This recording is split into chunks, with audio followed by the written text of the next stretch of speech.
आप सभी साथियों को बहुत बहुत नमस्कार, बहुत बहुत स्वागत है। आज के इस लेट नाइट सेशन में आपका अभिनंदन है। आशा करता हूं कि आप सभी बेहतरीन होंगे, जबरदस्त होंगे और अपने आने वाले प्रमोशन एग्जाम की तैयारी जोरों शोरों से कर रहे होंगे। और जो साथियों का प्रमोशन एग्जाम रिटर्न एग्जाम हो चुका है वो इंटरव्यू की तैयारी भी शुरू कर दिए होंगे। आप सभी को नमस्कार। मेरी आवाज़ आप तक पहुंच रही है तो आप जरा कंफर्म कर दीजिए ऑडियो वीडियो क्लियर है। कुछ साथियों के चैट आ रहे हैं, मैं देखता हूँ। पवन जी राम राम कर रहे हैं, वाह बहुत बढ़िया। हाँ पवन जी, आवाज़ आ रही है मेरी? आप बोल सकते हैं माइक में।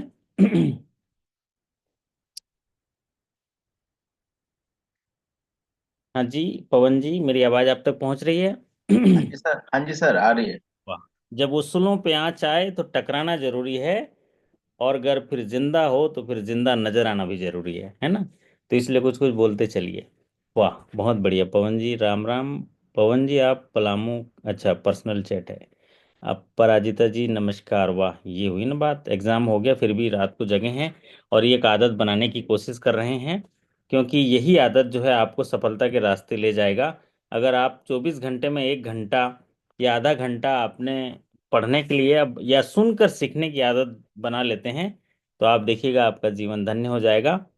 और हम जो हैं सही रास्ते पर चलकर जिस कार्य के लिए इस धरती पर अवतरण लिए हैं उस कार्य को पूरा करने में सक्षम होंगे। माया के दीवानों सुन लो, एक दिन ऐसा आएगा, धन दौलत सब माल खजाना यहीं धरा रह जाएगा। है ना पवन जी, सही बात है कि नहीं? सुंदर काया मिट्टी होगी, चर्चा होगी गली गली, ले लो रे कोई राम का प्यारा, शोर मचाऊं गली गली, ले लो रे कोई श्याम सा प्यारा, शोर मचाऊं गली गली। तो क्या करिए, हमें जिस दायित्व की मिला है उस दायित्व को पूरा करने के लिए ज्ञान कौशल, विनम्रता, सहिष्णुता या सहनशीलता, सही मार्ग पर चलने के लिए अनुशासनशीलता, और साथ ही साथ उस परम शक्ति के लिए प्रार्थना करते रहना भी बहुत जरूरी है, क्योंकि एक बड़ी जिम्मेदारी दी गई है और उस जिम्मेदारी को निर्वहन करने के लिए आपको ये सब करना ही होगा। और अगर ऊपर वाले का आशीर्वाद मिल गया तो फिर तो सारी कठिनाई दूर हो गई और बहुत सागर पार हो जाएंगे। आप बहुत अच्छे से जबरदस्त तरीके से आप अपने कार्य निष्पादन, अपने बेहतर जीवन को निर्वहन कर पाएंगे। आज के सेशन में हम रिकॉल क्वेश्चन चर्चा करेंगे। बहुत ज़्यादा इंतजार रहता है रिकॉल क्वेश्चन का, क्योंकि ये मेमोरी बेस जो क्वेश्चंस होते हैं पूरा पूरा जो हीरे मोती जैसा इम्पोर्टेंट होते हैं। और अगर इन क्वेश्चंस के आधार पर हम तैयारी करते हैं तो हमारी सफलता में किसी प्रकार की भी कोई बाधा नहीं पड़ती, हम जरूर सफल हो जाते हैं, क्योंकि एक पूरा पूरा स्ट्रक्चर फ्रेमवर्क हमें एग्जामिनेशन का दिख जाता है। तो कुछ साथी हमारे उत्तर बिहार ग्रामीण बैंक के साथी हैं, जैसे कि देख पा रहा हूँ आप पराजिता जी, आपने भी एग्जाम दिया ना अभी। गजानंद जी हैं, राजेश जी हैं, और विक्रांत जी आज सो गए होंगे, है ना? बहुत बढ़िया। तो हम पार्ट 1 में 20 क्वेश्चन ही चर्चा कर पाए थे, आज बाकी बचे हुए क्वेश्चंस पे चर्चा करेंगे। चर्चा सरल तरीके से करेंगे और कैसे कैसे क्वेश्चन आए थे और उन पर कोई अगर आपको कुछ कहना है बात तो आप माइक ऑन करके भी कह सकते हैं। तो चलते हैं। पिछले सेशंस में हम लोग का office assistant to officer scale 1 जो कैटेगरी है उसके एग्जामिनेशन 9 फरवरी 2025 को 20 क्वेश्चन चर्चा किए थे। एग्जामिनेशन के जो बाकी क्वेश्चन हैं अभी हम उसको चर्चा यहाँ पर इस सेशन के माध्यम से करेंगे। तो question number 21, internet banking password का एक्सपायरी टाइम पूछा गया। इंटरनेट बैंकिंग जो आपके पॉलिसी है, आईटी पॉलिसी, उसके अनुसार जो एक्सपायरी का टाइम क्या है, आप जो साथी एग्जामिनेशन दिए हैं जरा बताएंगे कि कितना। 90 डेज है सर। ओके राजेश जी, वाह ये हुई ना बात, बढ़िया बात। राजेश जी एग्जामिनेशन तो बड़ा जबरदस्त आया आपका, है ना? मतलब जी सर। अगर देखा जाए तो 80% जो है जनरल बैंकिंग से जुड़ा हुआ सवाल आ गया, है ना। जी सर। जी सर। 80% जनरल बैंकिंग, और थोड़े से ट्रेंडिंग या हिंट्स जो क्वेश्चंस थे उनमें आ गए। और जी सर। 20-25% जो क्वेश्चंस है वो आपके इंटरनल बैंकिंग का है, वो भी थोड़ा इजी, मतलब एकदम ज़्यादा हम्म। है ना, ज्यादा डीप में नहीं था सर। ज़्यादा बिल्कुल नहीं। सही कह रहे हैं। और सर पॉपुलर सीरीज के क्वेश्चन तो जो सारे आ लगातार आ रहे हैं, जो हम्म आपने कराए थे वो सारे आए सर। सारे आ गए। एक और चीज था, प्रियॉरिटी सेक्टर से कोई लोन, मतलब क्वेश्चंस नहीं आया प्रियॉरिटी सेक्टर लोन से, जी नहीं। सर, और गवर्नमेंट जो लोन स्पॉन्सर स्कीम स्कीम है। है। हाँ जी जी, वो भी नहीं है वो भी सर। नहीं है। लेकिन चलिए, कम से कम 60 क्वेश्चंस रहते हैं, है ना। और वो 60 क्वेश्चंस जो है वो आपके स्क्रीन पर यहाँ चर्चा करने से हमारे साथियों को मदद मिल जाएगी, और वो तैयारी करेंगे। 23 फरवरी को आएगा ये सब, बिल्कुल हूबहू आएगा। कम से कम 40% तो हूबहू आएगा पवन जी, पवन की गति से आएगा। और अभी समय भी बहुत तेज गति से चल रहा है। तो इंटरनेट बैंकिंग पासवर्ड का एक्सपायरी टाइम हमारे साथी ने बताया 90 डेज का होता है। 90 डेज के बाद पासवर्ड जो है उनको नया बनाना होता है।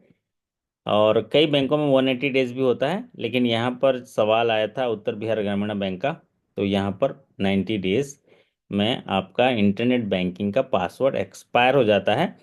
और 90 डेज के बाद उनको क्या करना होता है राजेश जी, एक नया पासवर्ड बनाना होता है ना। फिर बनाना होता है, बिल्कुल सर। फिर बनाना होता है। बहुत बढ़िया। अगला सवाल लेके चलते हैं, ये सवाल है ना। आप परिचिता जी ये सवाल पढ़िए, तो क्या आया था, आप पढ़ पाएंगे, माइक ऑन कर पाएंगे, क्योंकि रात का समय है। अगर डिस्टर्ब ना हो तो पढ़िए, नहीं तो कोई और साथी से हम पढ़ा देंगे। हाँ परिचिता जी पढ़िए, तो क्या लिखा है। If sanction limit of a firm is 4 lakh, stock is rupees 6 lakh, 25% margin, then calculate the drawing power. Okay. एक फर्म को बैंक से सैंक्शन लिमिट दिया गया है 4 लाख का, जो है कैश क्रेडिट सैंक्शन लिमिट है। उस फर्म के पास स्टॉक 6 लाख का है, मतलब 6 लाख की उसने स्टॉक खरीद के रखी है। और मार्जिन जो है 25% टर्म्स एंड कंडीशन में सैंक्शन दिया है। ड्राइंग पावर कैलकुलेट करने के लिए बोला गया है। तो आशा करता हूं कि सब लोग कैलकुलेट करके सही किए होंगे, लेकिन कई साथियों ने गलत भी किया है। अब बताइए कैसे राजेश जी। वो ये सवाल देखते हुए सीधे 4.5 लाख में टिक लगा के आ गए। 4.5 लाख का ऑप्शन था क्या उसमें। हाँ हाँ सर। सर, मैंने हाँ। तो कर भी दिया था एक बार, फिर पर एक बार नहीं रिकॉल सर, पर करने टाइम हमने तो पे सही कैलकुलेट हुआ। करके ही फिर लगाया सर।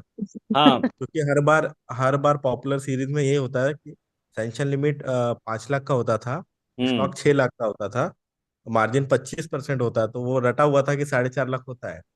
पर एक जब और हमने बात प्रॉपर बताऊं, क्वेश्चन। एक दो साथियों ने ये सवाल भेजा है और उसमें सैंक्शन लिमिट 5 लाख लिख के भेजा मुझे।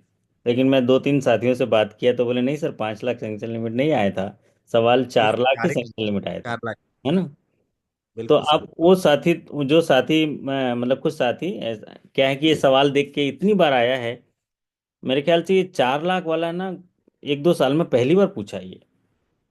नहीं तो सारे क्वेश्चंस देखिएगा, रिकॉल क्वेश्चन में सैंक्शन लिमिट 5 लाख ही पूछता है ना। किसी ने देखा है यस सर, बल्कि हाँ, कई बार स्टॉक में चेंज किया सर, 8 लाख हुआ है कई बार स्टॉक में। सैंक्शन लिमिट में पहली बार चेंज किया, मुझे ऐसा हाँ लगता है सही ना।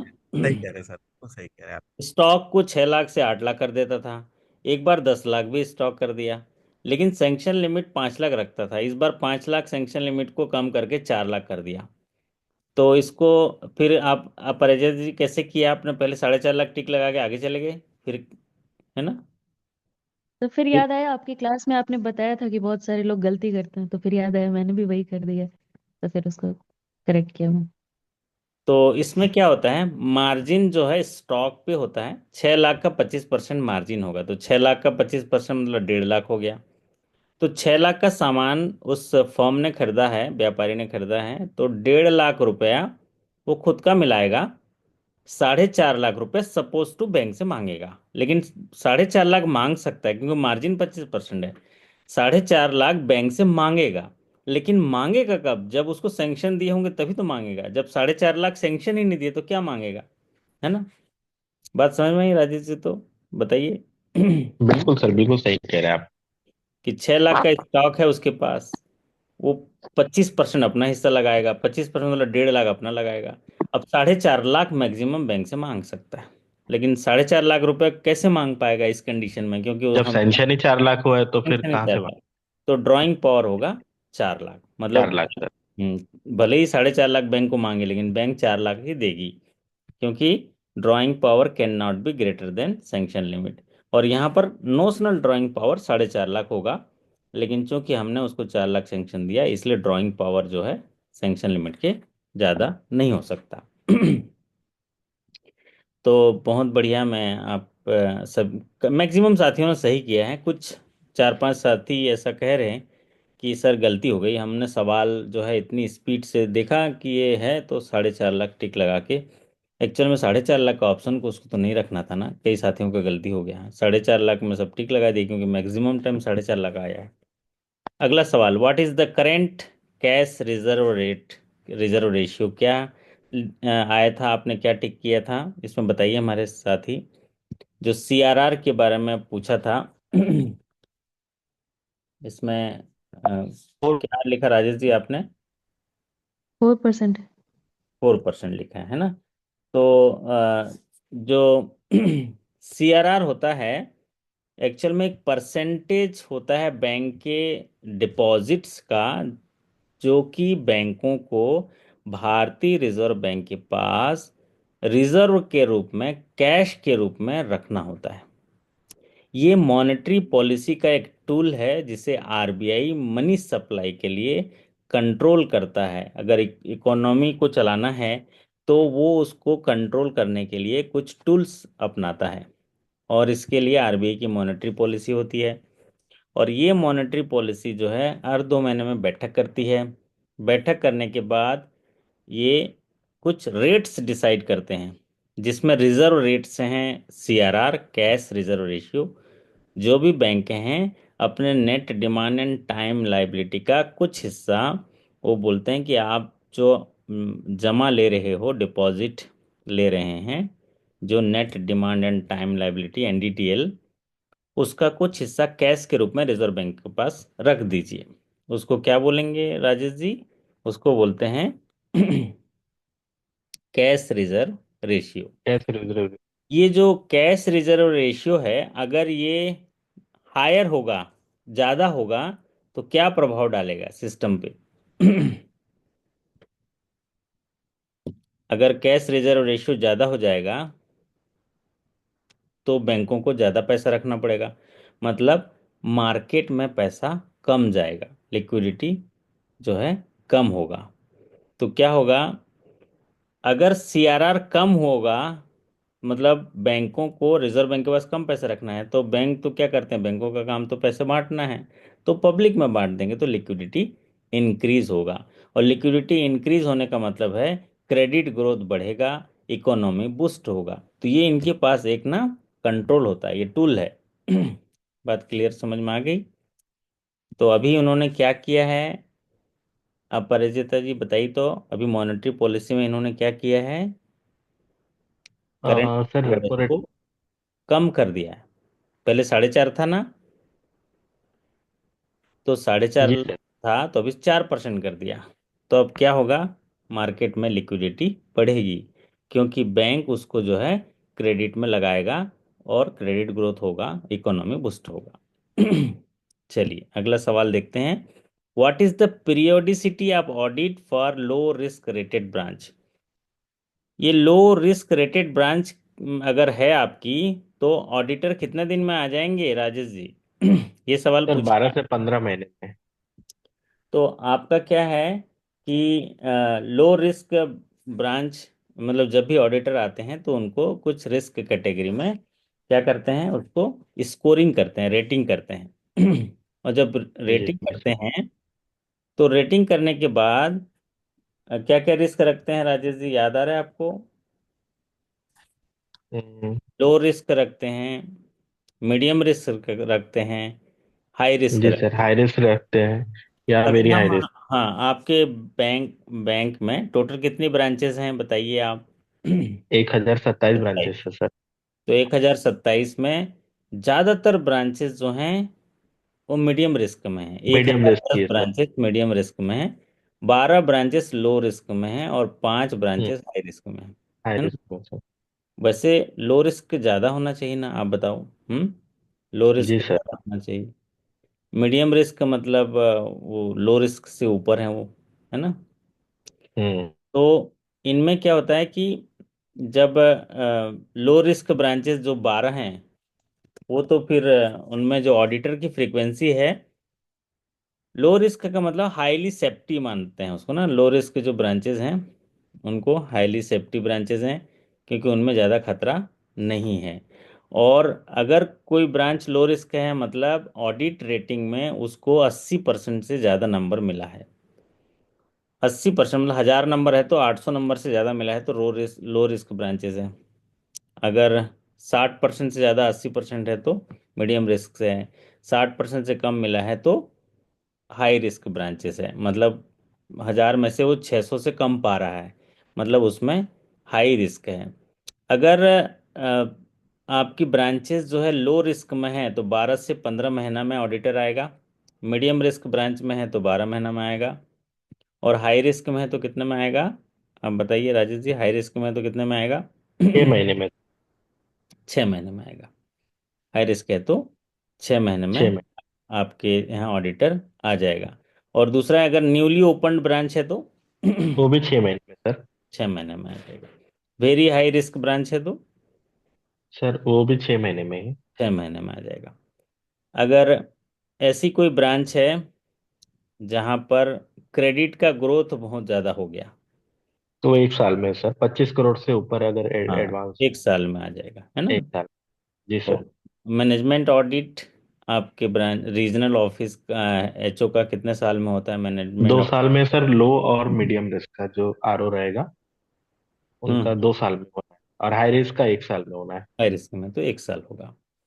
जी सर। और रेवेन्यू ऑडिट की फ्रीक्वेंसी क्या होती है। सर रेवेन्यू ऑडिट की फ्रीक्वेंसी तो 20,000 तक है सर। एनुअली और उसकी एनुअली होता है सर फ्रीक्वेंसी जनवरी से दिसंबर में। जनवरी से दिसंबर में, ठीक है। जी। जी सर। और आपका कॉन्करेंट ऑडिट की फ्रीक्वेंसी क्या होती है। सर मंथली है। मंथली होती है ना। जी सर। जी सर। और आपका एक होता है लीगल ऑडिट, वो भी ईयरली होता है ना। यस और सर।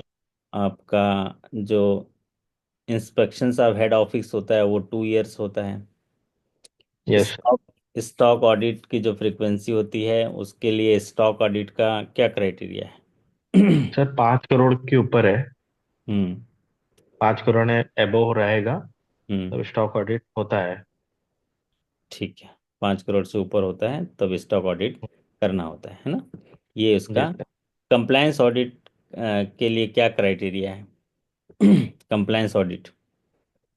सर कंप्लायंस ऑडिट अगर इंटरनल ऑडिटर है तो हम्म पहले ऑडिटर आएगा। ऑडिट कंप्लीट करने के 7 दिन के अंदर रिपोर्ट जो है नहीं नहीं एक नहीं, कॉपी है। कंप्लायंस ऑडिट नहीं समझ पा रहे, ये आरबीआई की नहीं। गाइडलाइन है। आरबीआई कहता है हाँ कि अगर इस फाइनेंशियल ईयर में जितने ब्रांचेस के ऑडिट हुए हैं और ऑडिट रिपोर्ट क्लोज हो गया है, तो उस क्लोज्ड ऑडिट रिपोर्ट के 10% जो ब्रांचेस हैं उनको कंप्लायंस ऑडिट करना होता है। इसको बोलते हैं कंप्लायंस ऑडिट। मतलब क्या होता है, जब भी ऑडिटर आपको रिपोर्ट देता है तो रिपोर्ट देने के बाद आप क्या करते हो, ये ठीक कर लिए करके बंद कर देते हो ना। तो जो बंद किए हुए 10% जो ब्रांचेस हैं उनको फिर से चेक करने जाता है कि जो शाखा प्रबंधक ने लिखा है कंप्लायंस उसको सही किया है कि नहीं किया। ये 10%, ठीक है। चलो बहुत बढ़िया, एक और चीज जान लीजिए, लीगल ऑडिट का क्राइटेरिया क्या है। लीगल ऑडिट कितने करोड़ से ऊपर हो जाता है। सर अभी चेंज हुआ है। आरआरबी में 1 करोड़ से ऊपर हो गया सर। पहले 5 करोड़ था। पहले 5 करोड़ था, लेकिन अभी लिटिगेशन करने के लिए 1 करोड़ से ऊपर कर दिया, एक और करोड़ वेटिंग को 50 लाख से ऊपर कर दिया, है ना। जी सर। ठीक है, बहुत बढ़िया। चलिए अगले सवाल पे चलते हैं। आपका ये सवाल नंबर 25 आपके स्क्रीन पर है। What is the minimum amount of RTGS remittance. आप बताइए, इतना बढ़िया सवाल है ना राजेश जी। तो आरटीजीएस करके देख यस लीजिए, सर। वो है ना। तो मिनिमम आरटीजीएस कितने का होगा, वो दो होगा लाख 2 लाख। 2 लाख चाहिए। तो ये एक आसान सा सवाल मतलब आपको दिया, जो नहीं भी पढ़ा होगा वो बना लेगा। तो 2 लाख आरटीजीएस, इसको रियल टाइम ग्रॉस सेटलमेंट कहते हैं।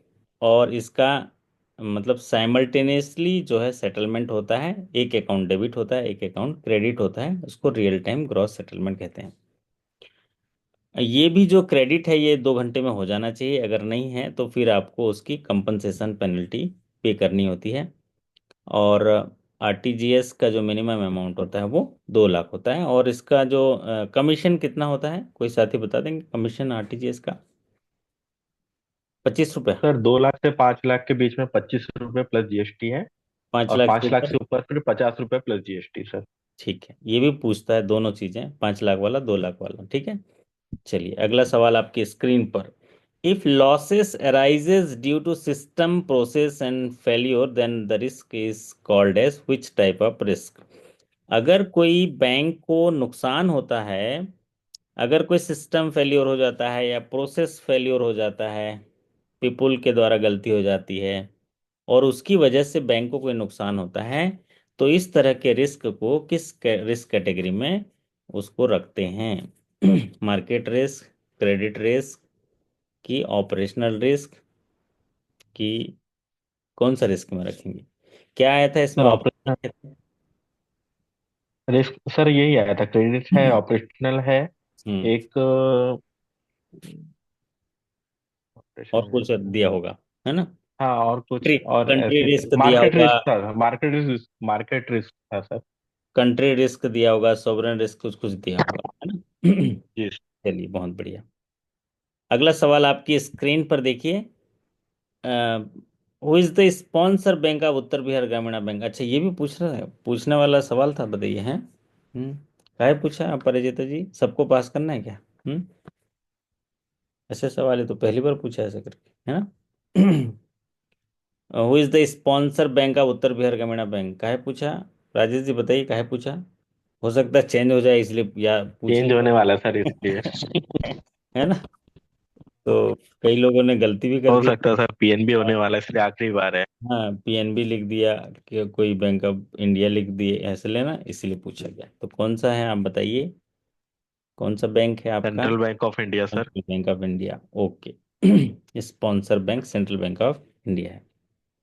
और अभी स्टेट में मर्जर हो रहा है, वन स्टेट वन आरआरबी। तो इसमें जो अब जब फाइनल आ जाएगा, आपका गजट नोटिफिकेशन आ जाएगा, तब हम लोग उसको विस्तार से पढ़ेंगे। अभी तो खैर ऐसी जानकारी है। अगला सवाल आपकी स्क्रीन पर, ये कौन सी शाखा है आपके बैंक की? What is the total deposit of UBGB as on 31 March 2024? तो ये डिपॉजिट पूछा था कि बिजनेस पूछा था कि दोनों पूछा था? हम्म। क्यों याद? डिपॉजिट ही सर पूछा। डिपॉजिट ही पूछा था सर। अच्छा, कई साथियों ने डिपॉजिट भेज दिया, कई साथियों ने बिजनेस भेज दिया, है ना? नहीं, डिपॉजिट ही पूछा था। डिपॉजिट ही पूछा था, ओके। तो उत्तर बिहार ग्रामीण बैंक का जो टोटल डिपॉजिट था वो कितना है? 19,200 उन्नीस हजार दो सौ छियासठ 61 करोड़। और टोटल बिजनेस कितना है आपका?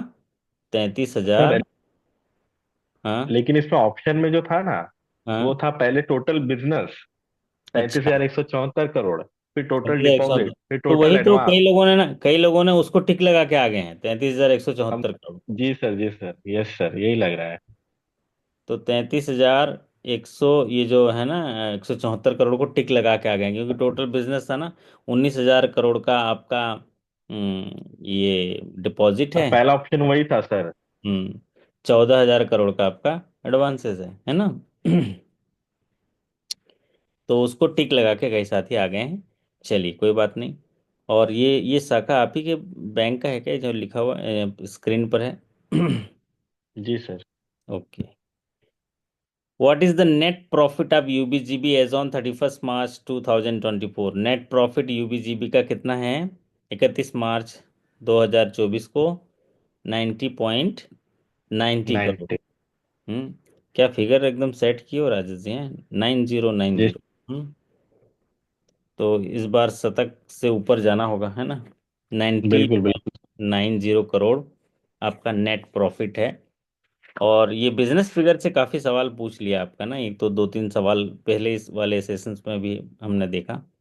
तो नाइन जीरो बिल्कुल sir. Point nine zero crore इसका नेट प्रॉफिट है। एक सवाल ये पूछा, द समाधान portal is digital platform for which purpose. तो ये समाधान पोर्टल क्या है बताइए। एक समाधान पोर्टल तो गवर्नमेंट का है जो एमएसएमई अ, के डिस्प्यूट्स को देखता है, और एक समाधान आपका इंटरनल भी है। तो ये क्या यस कहता है इसमें? सर, हम लोग का यूबीजीबी का इंटरनल है सर। अच्छा। इसमें स्टाफ ग्रीवेंसेस से था ये पोर्टल। हम्म। ओके। तो ये सर्कुलर सर जब से एचआरएमएस लागू हुआ है ना, तब हम्म। ये समाधान पोर्टल जो, उसमें अगर कोई भी स्टाफ अगर कोई अपना कंप्लेंट करना चाहता है हाँ, कि तो मेरा टी बिल पास एचआरएमएस नहीं के कर थ्रू। रहा है, मेरा टी बिल पास नहीं हो रहा है, या मेरा कुछ दिक्कत है इस टाइप का ना। Yes sir, yes sir, yes sir. तो ये मैं। सिर्फ स्टाफ के लिए सर ये। ओके। तो इसके लिए क्या वेबसाइट दिया है, मेल आईडी दिया है, क्या दिया है, पोर्टल अब नहीं दिया सर, है? एचआरएमएस के थ्रू ही आप कर सकते हैं। अलग से पोर्टल नहीं दिया है इसके लिए? नहीं सर। एचआरएमएस में एक दिया होगा, इंटरफेस दिया होगा, उसमें जाके क्लिक करके डालेंगे तो समाधान में चला जाएगा, ठीक है। Yes sir. ओके। तो अ, ये मैंने एमएसएमई के समाधान पोर्टल की बात यहाँ लिखी है, लेकिन हमारे बहुत सारे साथियों ने बताया कि ये स्टाफ्स के ग्रीवेंसेस जो डील करने के लिए ये समाधान पोर्टल बैंक का, उत्तर बिहार ग्रामीण बैंक का स्पेशल पोर्टल है।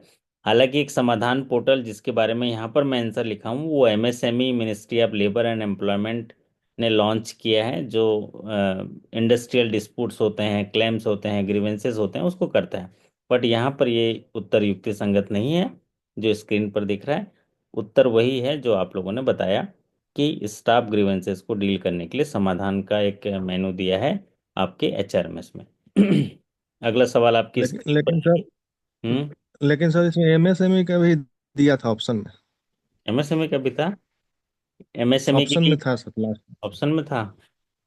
तो ये तो जी। कंफ्यूजिंग कर दिया कि उतना एमएसएमई का अगर किया है तो, और पोर्टल लिखा होगा, अगर पोर्टल लिखा होगा तो फिर एमएसएमई का ही सही होगा। क्वेश्चन में क्या लिखा था, कहीं याद आ रहा है आपको? समाधान पोर्टल करके लिखा था कि नहीं लिखा था? नहीं सर, सिर्फ समाधान लिखा था, वो भी कैपिटल लेटर्स में लिखा था। हम्म। जी कैपिटल में लिखा था लेकिन पोर्टल नहीं था, लेकिन ऑप्शन में एमएसएमई था। अच्छा, एमएसएमई के डिस्प्यूट वो भी, ये तो फिर मतलब समझ लो कि समाधान का तो अगर एक गवर्नमेंट की साइट एक से। मिनट मेरा समय खा गया सर ये। हम्म। समझ में नहीं आ रहा किसको मारे। हम्म। सर तो उसमें ऑप्शन ये थे, ऑल स्टाफ, है ना, जी ऑल जी स्टाफ के स्टाफ लिए था। था। उसके बाद वुमेन्स स्टाफ के लिए था। हम्म। ये भी ऑप्शन थे सर। और क्या था? और सर पर हमने जहाँ ऑल स्टाफ पढ़े तो वहां पे क्लिक कर दिए। अच्छा, लेकिन सर एमएसएमई क्वेश्चन जो था वो यूबीजीबी का ही था सर। यूबीजीबी का था तो ऑल स्टाफ ही सही होगा, है ना। जी। ओके। चलिए, if lockers are not operated for how many years then it should be break to open. Break open करना चाहिए कितने साल तक, अगर ऑपरेट नहीं होता है लॉकर तो ब्रेक ओपन करना है। तो अगर कोई लॉकर 3 साल तक ऑपरेट नहीं होता है तो उसे ब्रेक ओपन करना होगा। ये आप लोग बार बार पढ़े होंगे तो इसमें आपको चूक नहीं हुआ होगा। जो भी लो और मीडियम रिस्क के लॉकर्स हैं वो अगर 3 साल तक ऑपरेट नहीं करते हैं तो उनको नोटिस देकर उसको ब्रेक ओपन कर लेंगे। 3 साल का क्राइटेरिया इसलिए रखा क्योंकि 3 साल का एडवांस रेंट वगैरह भी आप लेते हो, लॉकर ब्रेकिंग चार्ज भी लेते हो। तो अगर ऑपरेट नहीं हुआ तो उसको नोटिस देके ब्रेक ओपन कर सकते हैं। ओके। अगला सवाल आपकी स्क्रीन पर देखिए, एक सवाल आया था बिजनेस कंटिन्यूटी प्लान से। क्या सवाल है, जरा याद करके बता पाएंगे कि बिजनेस कंटिन्यूटी प्लान पे क्या सवाल आया था? राजेश जी, याद आ रहा है कुछ? बिजनेस कंटिन्यूटी प्लान, ये हालांकि अभी ये जो पॉलिसी है बिजनेस कंटिन्यूटी प्लान की, जो पॉलिसी है, फ्रेमवर्क है, ये आरबीआई इसको इम्पोर्टेंट देता है जब वो कहीं किसी ब्रांच में इंस्पेक्शंस के लिए जाता है। तो आपका बिजनेस कंटिन्यूटी प्लान लेटेस्ट जो है डिमांड करता है, खास करके कैश मैनेजमेंट में, क्योंकि हम लोग पब्लिक डीलिंग करते हैं। ग्राहकों के जो कब रिव्यू किया जाता है, एनुअली रिव्यू किया जाता है अगर बिजनेस कंटिन्यूटी प्लान का है।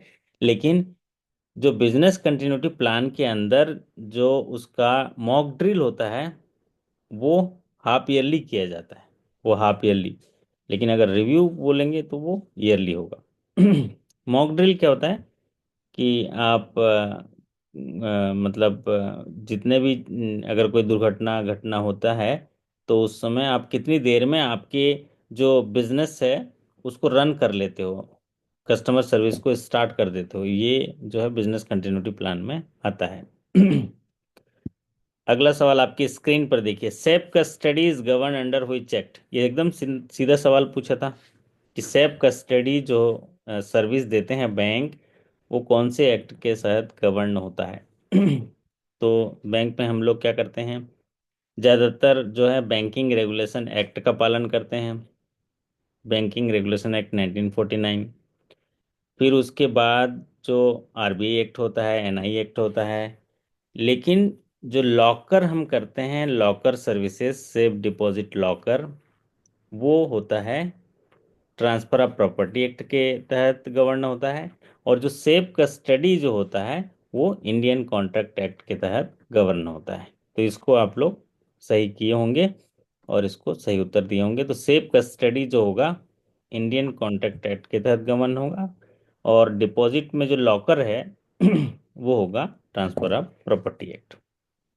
अगला सवाल आपकी स्क्रीन पर, the minimum age to apply for the voluntary retirement VRS in banking, ये ऐसा सवाल पूछा था।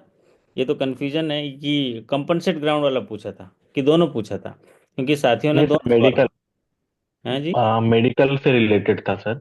मेडिकल से रिलेटेड 55 साल होगा, अगर मेडिकल से हाँ हाँ वही, रिलेटेड मेडिकल ग्राउंड। वीआरएस नहीं था सर, मेडिकल से रिलेटेड था। हाँ, तो मेडिकल ग्राउंड पे अगर कोई वीआरएस लेता है तो कितने एज तक के अगर वो मेडिकली अनफिट होता है और वीआरएस मिलता है तो कंपनसेट ग्राउंड पे उनके जो मतलब उनके चिल्ड्रंस हैं उनको जो है नियुक्ति मिलती है, कंपनसेट अपॉइंटमेंट मिलता है। ये सवाल है तो 55 साल डिपेंड। उसका आंसर होगा। लेकिन मिनिमम एज फॉर वीआरएस जो है वो होता है 40 ईयर्स, और कम से कम 10 साल की सर्विस होनी चाहिए। लेकिन ये साथियों ने ये सवाल भी भेजा है, वो सवाल भी भेजा है, लेकिन एक ही सवाल आया था 55 साल वाला, ऐसा हमारे साथियों ने बताया। फिर भी आपकी जानकारी के लिए रख लीजिए कि मिनिमम जो वीआरएस लेने के लिए जो एज चाहिए 40 ईयर्स चाहिए, और फिर उसके बाद 10 साल की कम से कम सर्विस होनी चाहिए। ये RuPay card insurance claim within how many days of the accident date to be eligible for compensation. This includes notifying the insurance company about the claim within the time frame. Rajesh ji क्या सवाल पूछा था, समझ बताइए जरा हमारे साथियों को, क्या सवाल कह रहा है। सर यही था कि रुपए कार्ड अगर किसी कस्टमर को इश्यू होता है और वो डेथ कर जाता है, तो कब आप कितने दिन के अंदर आप जो है वो क्लेम कर सकते हैं। बताइए। सर हमने तो 90 डेज लगाया है, 90 डेज। अच्छा, 90 डेज लगा दिया। ओके। पर सर डाउट है। डाउट है। तो डाउट क्लियर कर देते हैं। रुपे कार्ड इंश्योरेंस क्लेम जो है एक्सीडेंट की डेट से 90 डेज के अंदर जो है उनको इंटीमेट कर देनी चाहिए, और इंटीमेट कर देने के बाद 60 डेज के अंदर भी सपोर्टिंग डॉक्यूमेंट पूरे दे देने चाहिए। तो यहाँ पर उत्तर होगा आपके सवाल के हिसाब से 90 डेज। ठीक है, 90। तो आपको एक यस सर। एक क्वेश्चन जो है आपको आपको अच्छे से मिल गया 90 डेज का। सर एक्चुअली ये था, वो जनधन में हमने पढ़ा था ना, तो हम्म। वही 90 डेज याद था, तो हमने सोचा शायद वही हो सकता है। हाँ, ये 90 डेज का है कि उनके एक्सीडेंट की डेट से 90 डेज के अंदर इंटीमेशन हो जाना चाहिए, और इंटीमेशन के बाद 60 डेज के अंदर सारे सपोर्टिंग डॉक्यूमेंट सबमिट होना चाहिए। क्योंकि एक्सीडेंट होता है ना तो उसमें पोस्टमार्टम, मेडिकल रिपोर्ट, ये सारी चीज़ें रहती हैं ना, तो इसीलिए टाइम फ्रेम इसको बताया है। और एग्जामिनेशन में इसलिए पूछा गया कि बैंक के अधिकारी कर्मचारी जो प्रमोशन ले रहे हैं उनको इनके बारे में जानकारी हो, क्योंकि हितग्राही या जो भी इसमें विक्टिम्स हैं उनके लीगल हेयर्स वगैरह आएंगे, नॉमिनी वगैरह आएंगे, तो आप उनको मदद कर पाओ, इसलिए सवाल पूछता है। चलिए, अगला सर सवाल आप। इसमें एक टर्म आता है 45 डेज, उसमें क्या होता है? 45 डेज का टर्म तो कहीं नहीं आता है, उसमें आता है एक, पहले 45 डेज था, जिसे बढ़ाकर 90 डेज कर दिया। वो ये था कि जिस कार्ड में रखा है वो कार्ड, उस कार्ड में कोई फाइनेंशियल ट्रांजेक्शन करने के लिए 45 दिन का था। लेकिन अब वो दिन तो अब बढ़ा दिया बहुत पहले, कभी गूगल में देखा होगा या सर देखा होगा, अब वो 90 डेज हो गया। मतलब वो जो कार्ड धारक अकाउंट होल्डर है, वो पिछले 90 डेज के अंदर कोई ना कोई ट्रांजेक्शन किया होना चाहिए, उसका 90 डेज है। और एक्सीडेंट होने के बाद 90 डेज के अंदर इंटीमेशन हो जाना चाहिए इंश्योरेंस कंपनी को। फिर उसके बाद इंटीमेशन के बाद 60 दिन के अंदर सारे सपोर्टिंग डॉक्यूमेंट होने चाहिए, ये प्रोसीजर है। ठीक है। और ये 45 डेज वाला अभी भूल जाइए, 45 डेज वाला चेंज हो चुका है, अब 90 डेज हो गया। ठीक है राजेश जी, जी जी। आप जी। पढ़े थे इसलिए 90 डेज लगा दी, है ना। Yes sir, yes. चलो बहुत बढ़िया। अगला सवाल आपकी स्क्रीन पर, ये पढ़िए तो। आप परिचिता जी चली गई।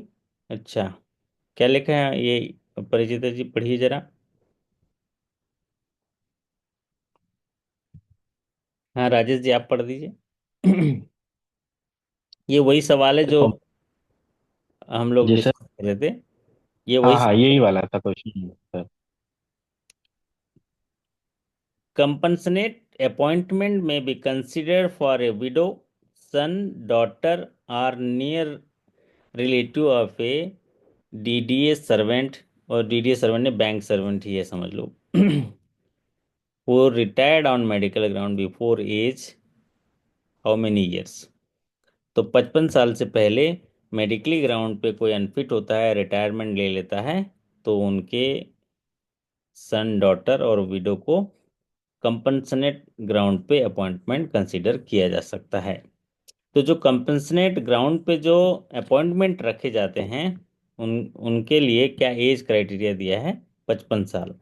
और एक सवाल पूछता है बार बार कि कंपनसनेट जो ग्राउंड पे अपॉइंटमेंट होते हैं, वो वैकेंसी के कितने परसेंट उसमें प्रिजर्व रखते हैं, कितने परसेंट रखते हैं।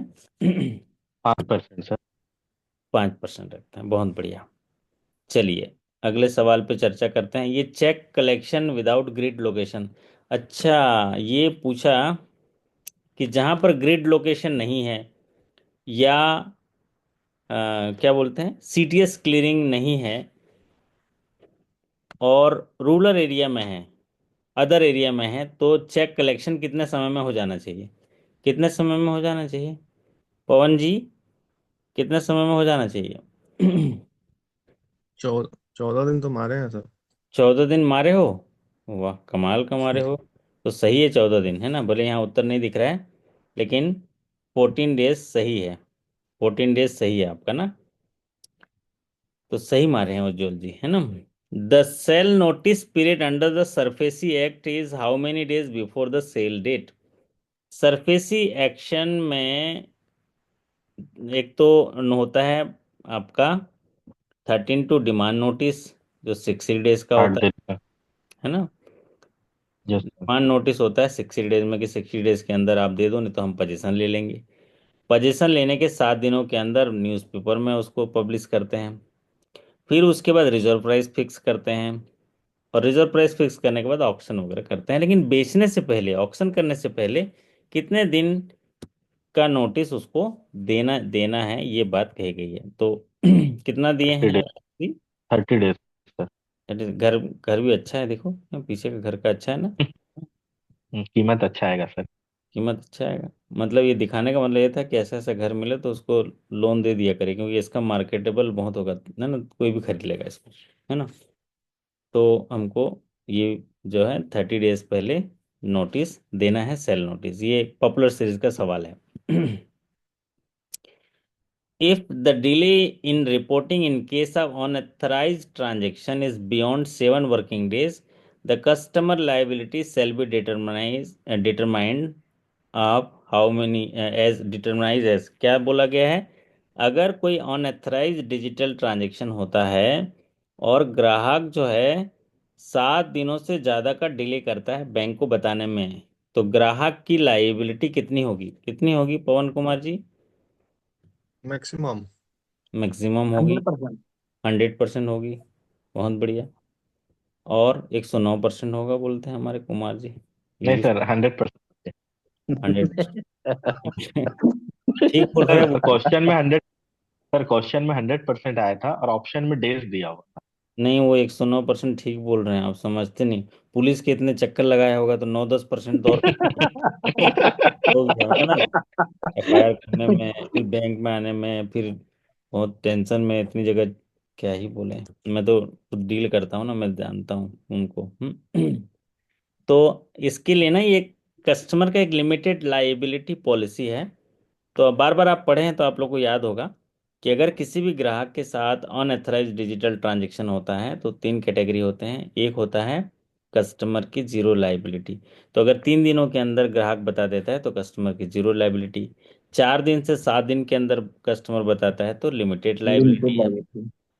तो बेसिक सेविंग बैंक डिपॉजिट में होगा तो कस्टमर की लाइबिलिटी 5,000 होगी। 5,000। और साधारण खाते होंगे तो उनमें 10,000 होगा। 10। और 25 लाख से ऊपर के CC लिमिट होंगे, या 5 लाख से ऊपर के क्रेडिट कार्ड होंगे, और तो ज्यादा 25,000। 25 लाख से बैलेंस से होंगे तो 25,000। 25,000 होगा। तो ये 4 से 7 दिन का। लेकिन 7 दिन के बाद अगर आता है तो as per bank board policy इसको जो है 100% लाइबिलिटी होती है कस्टमर की।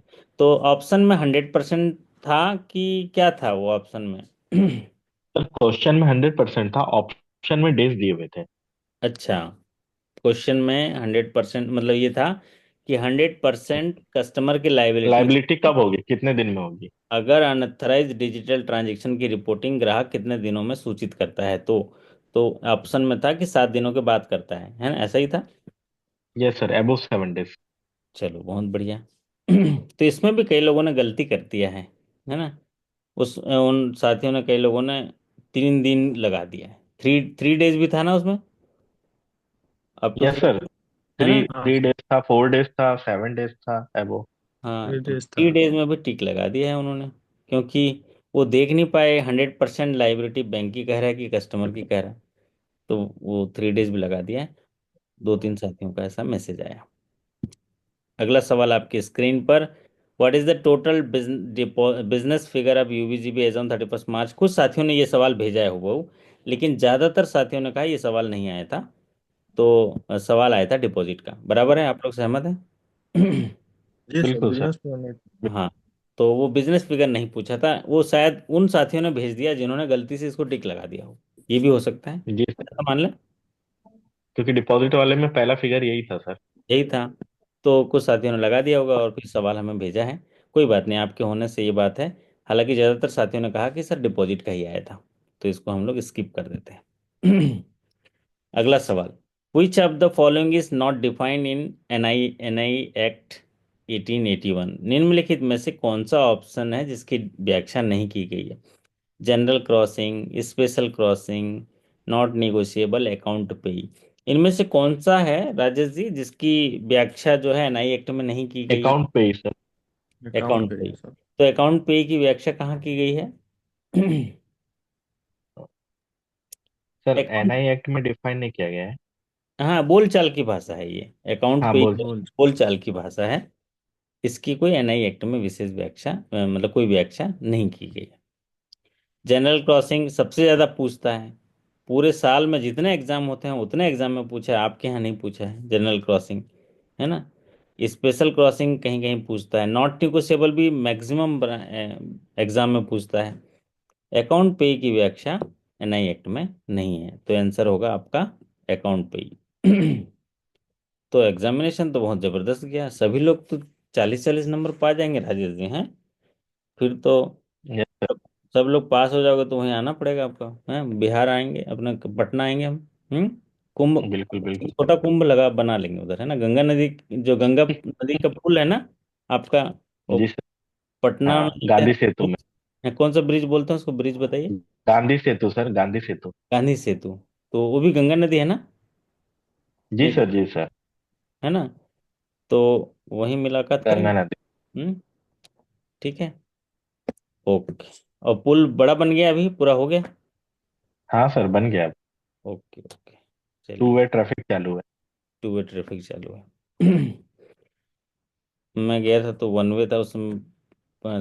देखने तो गए थे, बट 1 वे था, उसमें बाधाएं थी। Which of the following is not define in NI act, वो है अकाउंट बिल।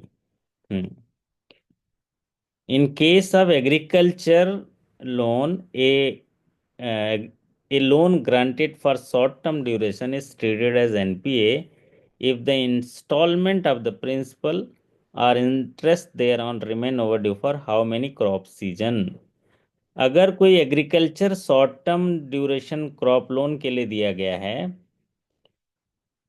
अगर उसका इंस्टॉलमेंट या इंटरेस्ट कितने क्रॉप सीजन तक ओवरड्यू होता है तो वो एनपीए हो जाएगा। क्या होगा राजेश जी, कितने क्रॉप सीजन है? 2 क्रॉप सीजन से। 2 क्रॉप सीजन है। और शॉर्ट टर्म ड्यूरेशन क्रॉप क्या होता है?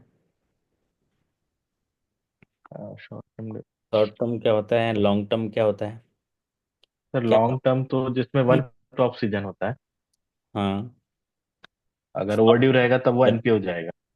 हाँ लॉन्ग टर्म में अगर एक एक क्रॉप सीजन तक एक इंस्टॉलमेंट प्रिंसिपल या इंटरेस्ट ओवरड्यू हो गया तो एनपी हो जाएगा। तो यही शॉर्ट ड्यूरेशन क्या होता है परिचिता जी? शॉर्ट ड्यूरेशन क्रॉप ये होता है जिसमें पैदावार 12, उस फसल की पैदावार 12 महीने के अंदर आ जाती है, इसको शॉर्ट ड्यूरेशन क्रॉप कहते हैं। और ऐसे फसल जिसकी पैदावार 12 महीने से ज़्यादा दिनों में आती है उसको लॉन्ग ड्यूरेशन क्रॉप कहते हैं। बराबर है राजू, समझ में आ गया? Yes sir. हाँ, ऐसे क्रॉप जिनका ऐसे जो क्रॉप है जिनका पैदावार या जिनकी फसल जो है ना, जो प्रोडक्शन है वो 12 महीने के अंदर हो जाता है, उसको शॉर्ट ड्यूरेशन क्रॉप कहते हैं। और ऐसे लोगों को लोन देते हैं तो इंस्टॉलमेंट अगर इंटरेस्ट 2 क्रॉप सीजन तक अगर ड्यू हो गया तो एनपीए हो जाएगा। चलिए बहुत बढ़िया। अगला सवाल आपकी स्क्रीन पर देखिए। विच of the following will be the non fund based loan? निम्नलिखित में से कौन सा लोन है non fund based loan? Term loan, working capital, overdraft, bank guarantee, या और क्या ऑप्शन था? राजेश जी क्या क्या ऑप्शन थे इसमें? सर बैंक गारंटी ऑप्शन नहीं था, टर्म लोन था, हाँ, वर्किंग कैपिटल था, ओवरड्राफ्ट था, लेकिन सर उसमें एक्सपोर्ट बिल ऐसे कुछ लिखा था। हाँ तो एक्सपोर्ट बिल एक्सपोर्टर। तो, एक्सपोर्ट बिल नॉन फंडिंग है, non fund yes based. Sir, LC के तहत हम लोग यूज करते हाँ, हैं बैंक। एलसी को तो बनाते हैं इसलिए उसको हमने उसी बोलते पे हैं। लगाया था सर। और क्या एक्सपोर्टर ऑप्शन? बिल का। सर यही था, 3 4 सब लोन से रिलेटेड था, लेकिन वही एक एक्सपोर्टर बिल ऐसे कुछ लिखा था। ठीक बात है। तो वो एक्सपोर्टर बिल असल में क्या होता है, जब भी जो एक्सपोर्ट क्रेडिट्स होते हैं उनमें जो सौदा होता है वो उसमें भरोसा को, ट्रस्ट को उसको बनाने के लिए वो bank letter of credit issue करते हैं कि जब वो एक्सपोर्ट्स बिल आएंगे, यहाँ पहुँचेंगे, सामान पहुँचेगा, बिल जैसे ही मिल जाएगा वो पार्टी पेमेंट करेगा, नहीं तो बैंक पे करेगा। तो इसीलिए वो नॉन फंड बेस होता है, वो वायदा देते हैं, लेटर ऑफ क्रेडिट जो है जारी करते हैं। तो बैंक गारंटी नहीं था, एक्सपोर्ट बिल्स था, तो वो होगा नॉन फंड बेस। अगला सवाल आपके स्क्रीन पर देखिए। On which of the following condition KYC is not required? KYC जो है किसमें हम नहीं लेंगे? अकाउंट खोलते समय केवाईसी लेंगे, NPA account, walk in customer, loan account, कौन सी स्थिति में केवाईसी नहीं लेंगे? हाँ राजेश एनपीए जी, अकाउंट। एनपीए अकाउंट में सर। एनपीए अकाउंट में केवाईसी नहीं लोगे? क्यों? हम्म वर्किंग सर कस्टमर होगा अकाउंट सर। का। ऑलरेडी हाँ। अकाउंट खुला हुआ होगा ऑलरेडी फिर अकाउंट तो खुला नहीं। हुआ है तो केवाईसी तो है ही जो। हम्म। वर्किंग वॉक इन कस्टमर होगा। कस्टमर, वॉक इन कस्टमर में नहीं लेंगे ना, वॉक इन कस्टमर है, अभी जी। कोई आया और 50,000 से कम की लेन देन करता है तो वॉक इन कस्टमर हम्म। कहते हैं, तो उसमें केवाईसी की जरूरत नहीं है। ठीक है। जैसे हम basic saving bank deposit account 50,000 तक के ट्रांजेक्शन जो करता है उनमें खाता खोलते हैं तो केवाईसी नहीं लेते हैं। तो ये वॉक इन हम्म। कस्टमर है, चलता फिरता कस्टमर है, खाता खोला नहीं है लेकिन बैंकिंग करना चाहता है तो छोटे अमाउंट में करेगा, तो हम उसको केवाईसी नहीं लेंगे, तो ये वॉक इन कस्टमर सही होगा। ठीक है। अगला सवाल आपकी स्क्रीन पर देखिए। ब्रांचेस या extension counter of the banks will consider providing immediate credit of outstation cheque up to the aggregate value of how much rupees? जो भी ब्रांचेस हैं उनको ग्राहक सेवा के आधार पर कितने रुपए तक के आउट स्टेशन चेक्स को तत्काल क्रेडिट करने की अनुमति दी जा सकती है, ऐसा कहा गया है। क्या है आपके यहाँ राजेश जी? सर 15,000 है। 15,000 है सर। 15,000 है। तो यहाँ पर जी। 15,000 है, ये आरबीआई की गाइडलाइन है। जो साथी 30,000 20,000 लिख रहे हैं वो अपनी थोड़ी इंटरनल पॉलिसी देख लीजिएगा, क्योंकि ये 15,000 का यहाँ पर गाइडलाइन है, और अभी जितने भी सवाल पूछे जाते हैं उनमें 15,000 सही होता है। ये भी पॉपुलर सीरीज का एक सवाल है। अगला सवाल आपकी स्क्रीन पर देखिए। As per UBGB risk based internal audit policy, if audit report remains open beyond how many days, warning letter should be issued to the branch manager। ये बताइए तो, ऑडिट रिपोर्ट आया जैसे कि, तो उसका यस सर। कंप्लायंस कितने दिन में करना है? सर 30 दिन राजेश? में ब्रांच को करना है सर। 30 दिन में ब्रांच को करना है। 30 दिन में जो है आपके आरओ को जो है वो क्लोजर करनी है, बराबर है? जी सर। और 90 डेज में एनी हाउ जो है ऑडिट क्लोज हो जाना चाहिए, हो जाना चाहिए। यस। Yes sir. और अगर फिर भी देखो, इसके स्ट्रक्चर ये है कि इंटरनल ऑडिट जो होगा उसका 30, जैसे रिपोर्ट आया 30 दिन के अंदर कंप्लायंस होना चाहिए, 30 दिन के अंदर जो है आरओ बंद हो जाना चाहिए, अधिकतम 90 डेज में बंद ही हो जाना चाहिए। लेकिन फिर भी अगर कोई ऑडिट रिपोर्ट 120 दिन से ऊपर अगर नहीं बंद हो रहा है, ओपन है, तो वार्निंग लेटर दिया जाएगा ब्रांच मैनेजर को, चेतावनी लेटर। और अगर 180 दिन से पेंडिंग है तो क्या करेंगे सर राजेश जी? उसको हाई रिस्क में हाई डाल रिस्क दिया में डाल जाएगा देंगे। सर। उसको अगर हाई, हाई रिस्क में तो उसको वेरी हाई में डाल दिया जाएगा। वेरी हाई में डाल देंगे। और वेरी हाई है तो तो सर वेरी वेरी हाई में डाल, extremely high. Extremely high sorry. Extremely very very extremely high risk में डाल देंगे, ठीक है। और क्या सजा होगा उसका फिर? देखो, पहला तो 120, वो तो आपने सही बोला, पहले 120 दिन से ज्यादा हुआ तो वार्निंग लेटर जारी करेंगे, 180 दिन से ऊपर हुआ तो हाई रिस्क या वेरी हाई या एक्सट्रीमली हाई में डाल देंगे, मतलब उसका जो अगला वाला स्टेज है। लेकिन इसमें अब स्टाफ अकाउंटेबिलिटी की जाएगी, शुरू की जाएगी। क्या की जाएगी अब इसमें? स्टाफ अकाउंट, पहले तो वार्निंग लेटर था, अब इसमें स्टाफ अकाउंटेबिलिटी की जाएगी, और एडवर्स रिमार्क उसके एचआरएमएस या सर्विस रिकॉर्ड में डाला जाएगा, बराबर है? ठीक है राजेश जी? यस सर बिल्कुल। हाँ। और अगर क्या होता है, जो भी ऑडिट रिपोर्ट है वो 60 दिन में क्लोज हो जाने चाहिए, है ना? 30 दिन का कंप्लायंस का टाइम, 30 दिन में। लेकिन अगर फिर भी कोई रिपोर्ट 120 दिन तक से ज़्यादा खड़ा रहे तो वार्निंग लेटर, और 180 दिन से ज़्यादा रहा तो स्टाफ अकाउंटेबिलिटी की जाएगी, हाई रिस्क में डाला जाएगा, और साथ ही साथ उसके सर्विस रिकॉर्ड में एडवर्स कमेंट लिखे जाएंगे, बराबर है? Yes sir. ये बात अच्छी बताई आपने, आपने अच्छी पढ़ाई करी है राजेश जी। और सबसे ज़्यादा क्वेश्चन इन्होंने ही भेजा है, शायद आपने हाथ में लिख के भेजा है क्या राजेश जी? जी सर हमने ही भेजा है हाँ, 45 क्वेश्चन। 45 क्वेश्चन आपने भेजा है, वैसे सबसे ज़्यादा क्वेश्चन आपने भेजा, इसलिए आपको अच्छा याद है। जी sir. Which document is not required for account opening for society? Society के लिए कौन सा डॉक्यूमेंट की जरूरत नहीं है? Copy of registration, copy of certificate bylaws, certificate of incorporate. Corporation, copy of resolution. तो ये तो सर्टिफिकेट ऑप्शन ऑफ है। इनकॉर्पोरेट। ये आपको देख के सीधे जल्दी से आप बना लिए होंगे सर्टिफिकेट ऑफ इनकॉर्पोरेशन। तो इसमें ऐसा कुछ होता नहीं है, ठीक है। तो ये कंपनीज वगैरह में लगता है, लेकिन वो भी जो है इसको यहाँ पर अलग, इसलिए अलग करना पड़ेगा, सर्टिफिकेट ऑफ इनकॉर्पोरेशन। अगला सवाल आपकी स्क्रीन पर देखिए।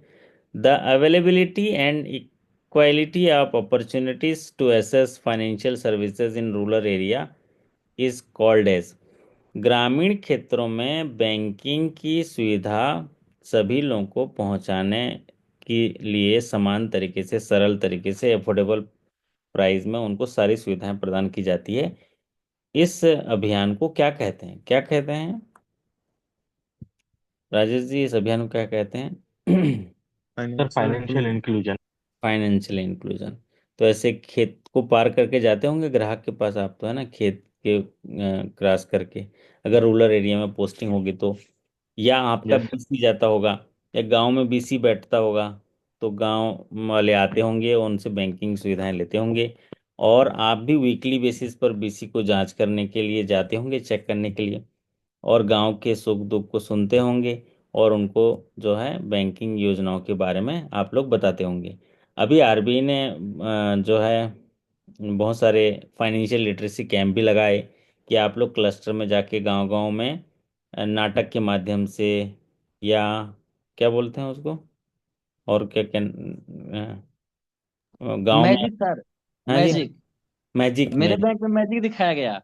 मैजिक दिखाया गया, हाँ। और क्या जी। बताओ, और वो जो कठपुतली नाच, और भी क्या क्या, और क्या हाँ, बोल। नुक्कड़ नाटक, नुक्कड़ नुक्कड़ नाटक। नाटक, हाँ, नुक्कड़ नाटक के माध्यम से क्या करना है पवन जी? हम जागरूक करना है। जागरूक करना है।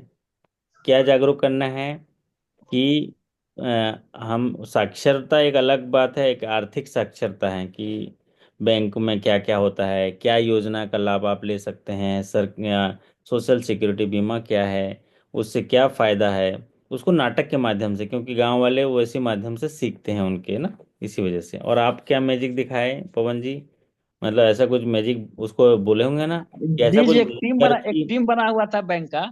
वही हाँ आकर के कर रहा था, बस बैंकर लोगों को वहां चल जाना था, जाना था, बाकी सब अरेंजमेंट उसी से को करना था।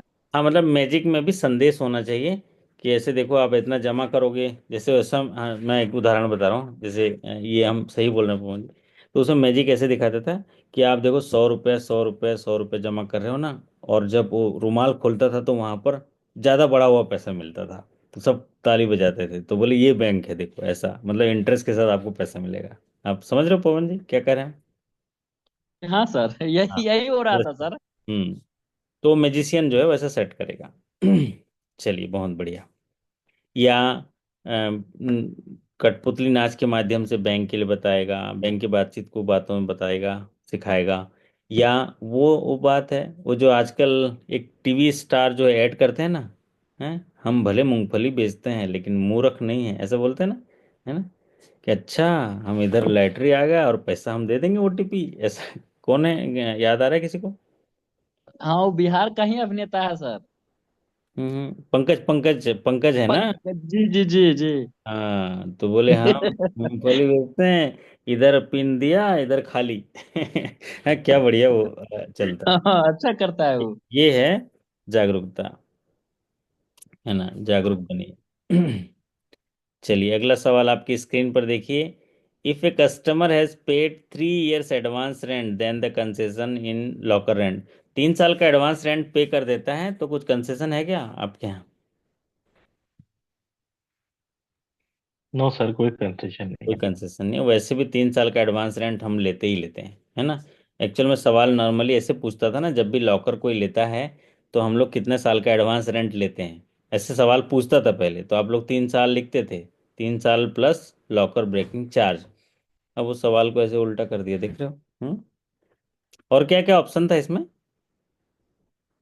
सर इसमें था 10%, 25%, नो कंसेशन, 50%, हाँ, ऐसे ही। तो आप जरा सर्कुलर एक बार देख लीजिएगा, कई बैंकें जो हैं 10% का इसमें रिबेट देते हैं। अगर कोई ग्राहक जो है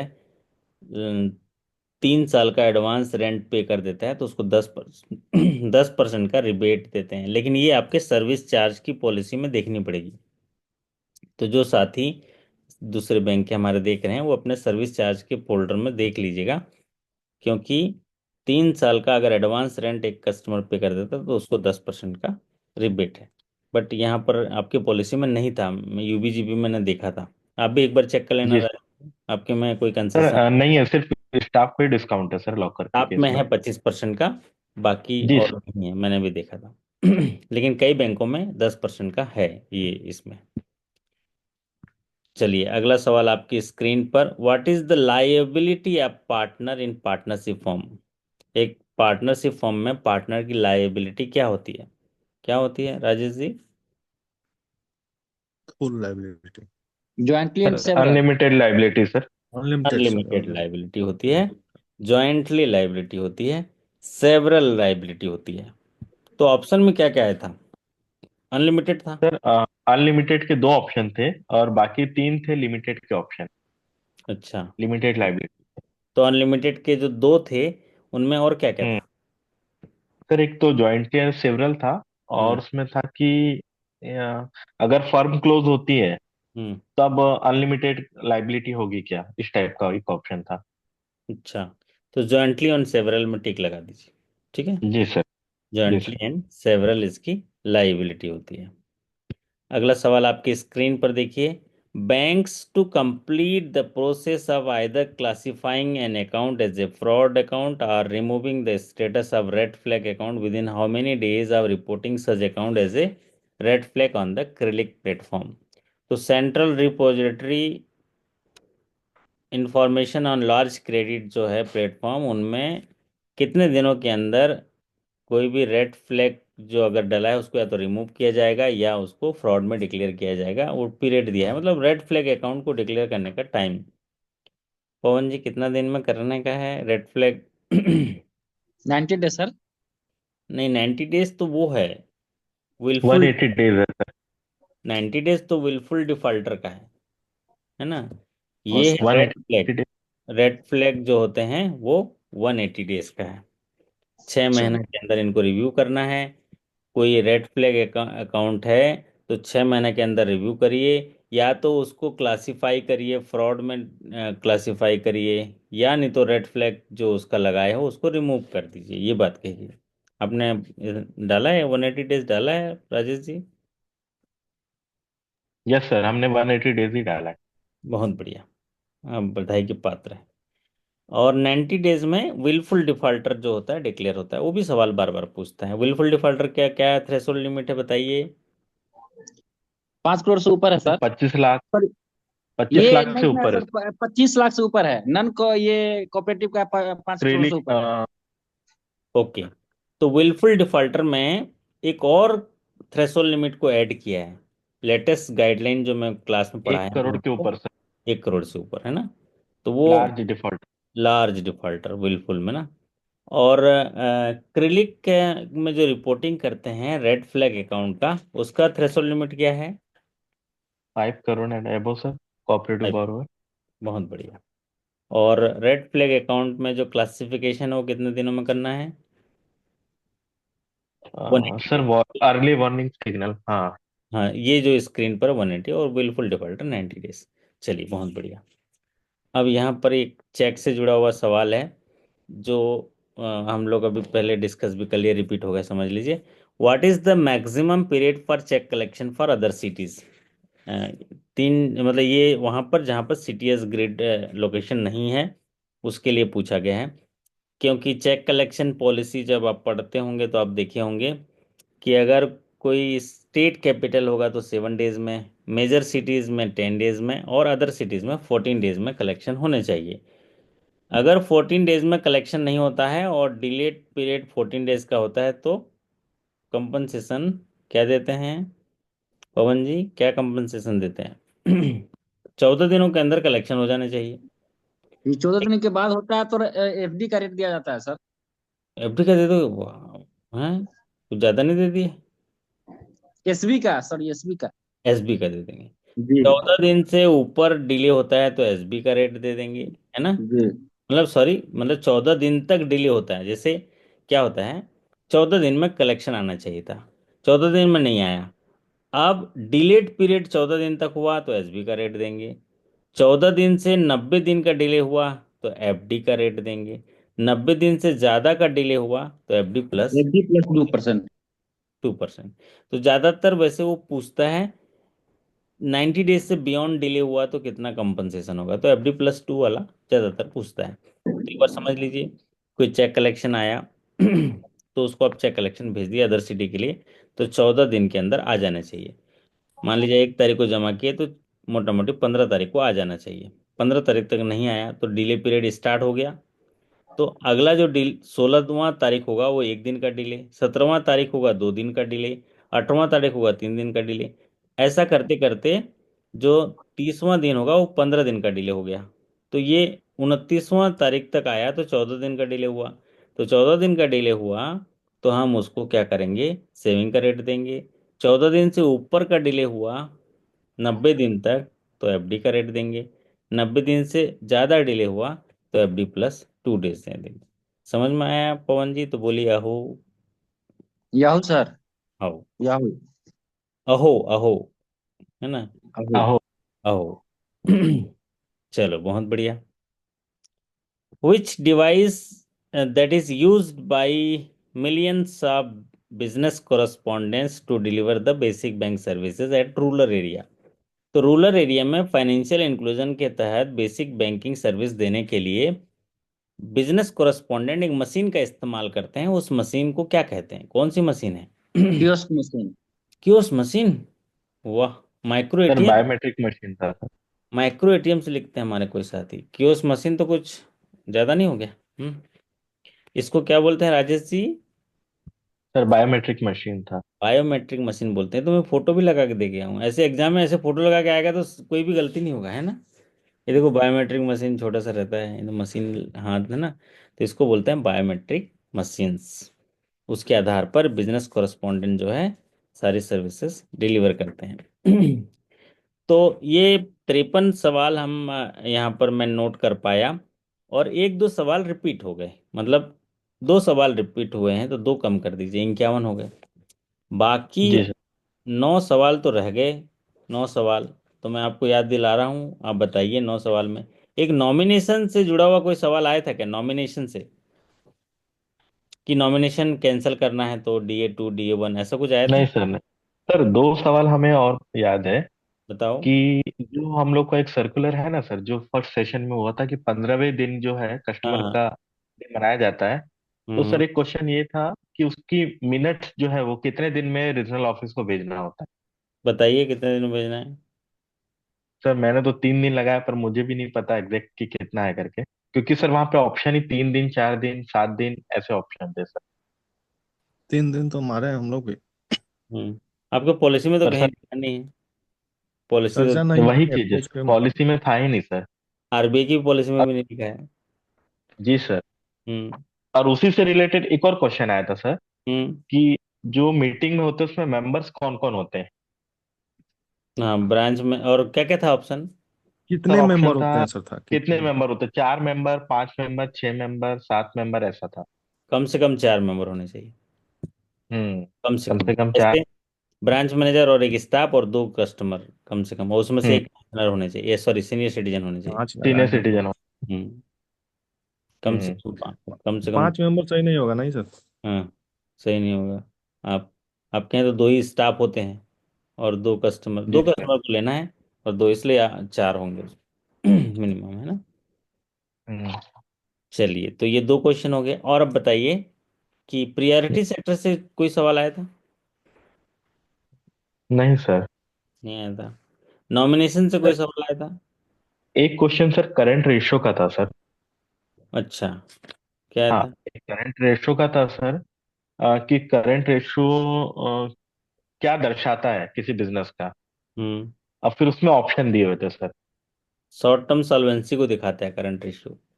हाँ, इस टाइप का था सर, क्वेश्चन पूछा था कि किसी बिजनेस में करंट रेशो क्या दर्शाता है।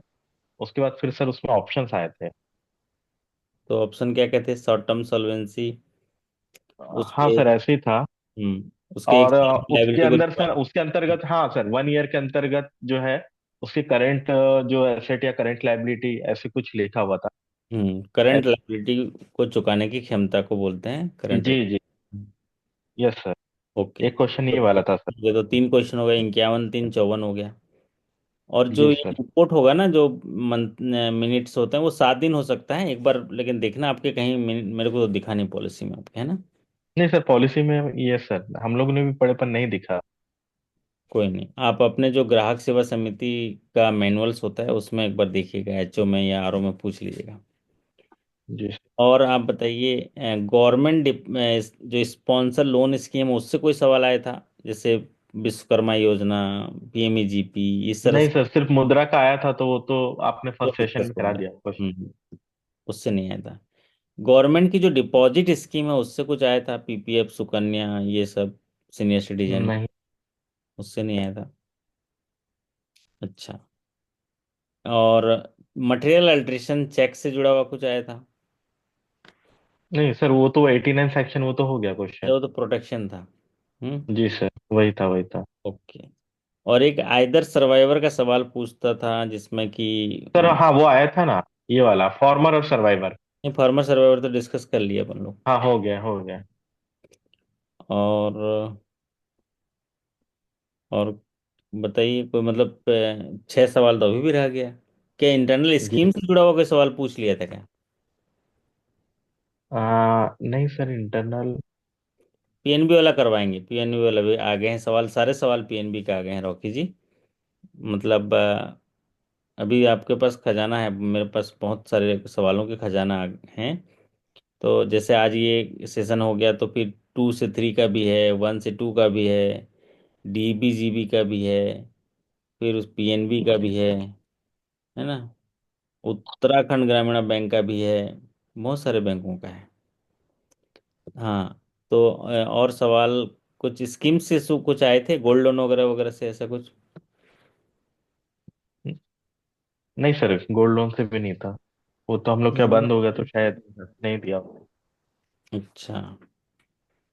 ओके। तो चलिए, तो हम लगभग 55 सवाल तक ही चर्चा कर पाए। और जी।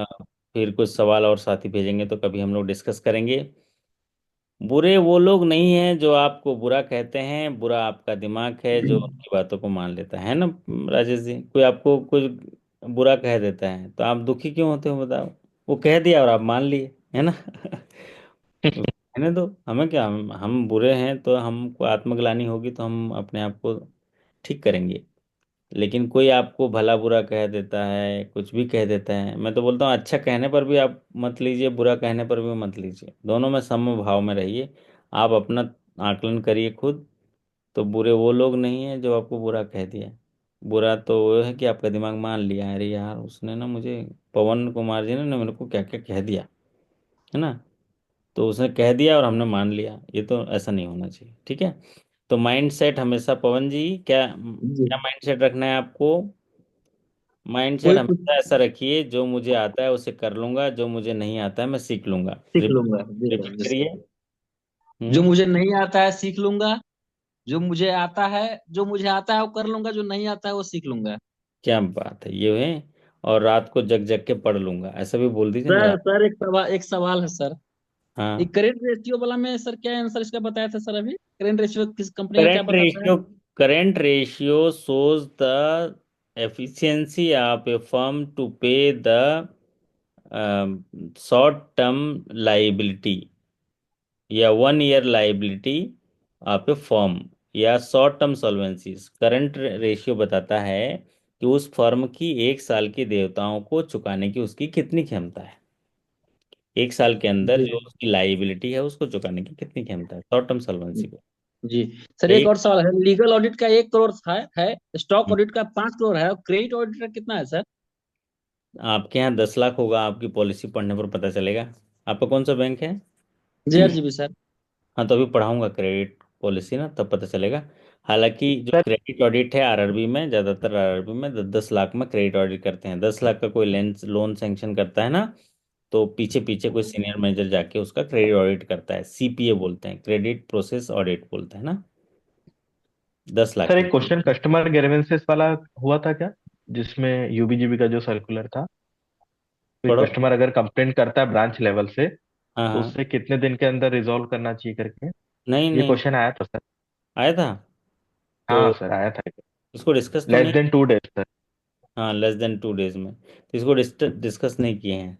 तो ये एक जी सवाल सर। है ना। ये आया था। तो ये तो अच्छा है ना।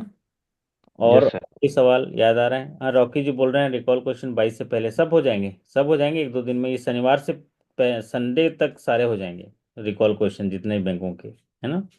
लगभग 400 क्वेश्चन है अभी मेरे पास। और कोई सवाल याद आ रहा है? पवन जी, मजा आ रहा है पढ़ने में, अच्छा लग रहा है कि नहीं? बहुत अच्छा सर।